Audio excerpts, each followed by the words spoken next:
Pengumuman politik paling tergempar. Adik Najib hantar surat kepada Yang di-Pertuan Agong di Istana Negara. Untuk makluman rakyat Malaysia, tokoh perbankan Malaysia Datuk Seri Nazir Razak bersama kumpulan 54 individu terkemuka lain menggesa ke bawah duli Yang Maha Mulia Seri Paduka Baginda Yang di-Pertuan Agong Al-Sultan Abdullah Ahmad Shah dan Majlis Raja-Raja Melayu memperakui penubuhan sebuah platform tanpa partisan untuk mencadangkan pembaharuan ketika negara Malaysia berdepan pelbagai cabaran. Cadangan itu yang disampaikan melalui sepucuk surat menyatakan seorang demi seorang Perdana Menteri menjanjikan pembaharuan yang besar, tetapi ia kemudian sering dibayangi nada perkauman dan agama sehingga akhirnya hanya sedikit perubahan dicapai. Selain itu, mereka berkata ahli parlimen sering gagal menangani isu struktur kerana mereka sering mengutamakan kepentingan jangka pendek dan pilihan raya mereka sendiri. Justru kota kumpulan adik Najib Razak terbabit, satu platform perbincangan yang dicadangkan agar dinamakan sebagai Perhimpunan Malaysia yang Lebih Baik.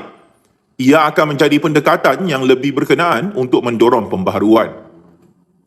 Menurut adik Datuk Seri Najib Razak lagi, wakil rakyat hendaklah menjadi pemimpin bukan partisan dan bersuara untuk pelbagai lapisan masyarakat Malaysia manakala komposisinya harus dipersetujui terlebih dahulu oleh satu pasukan yang terdiri daripada Perdana Menteri, Ketua Pembangkang dan pemimpin masyarakat sivil.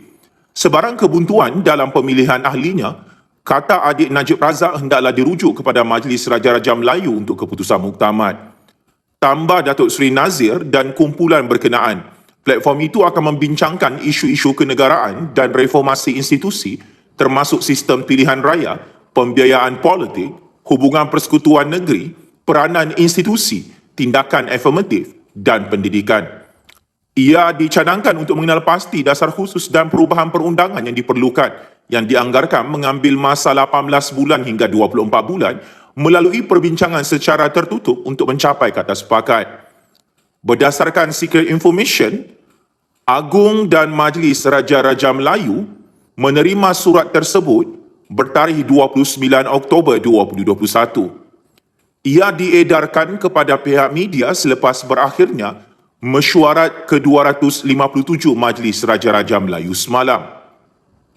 Menurut laporan bernama, penyimpan mohor besar Raja-Raja Syed Daniel Syed Ahmad berkata, Majlis Raja-Raja membincangkan pelbagai isu seperti pelantikan hakim dan jawatan lain, rancangan Malaysia ke-12 dan keadaan ekonomi Malaysia.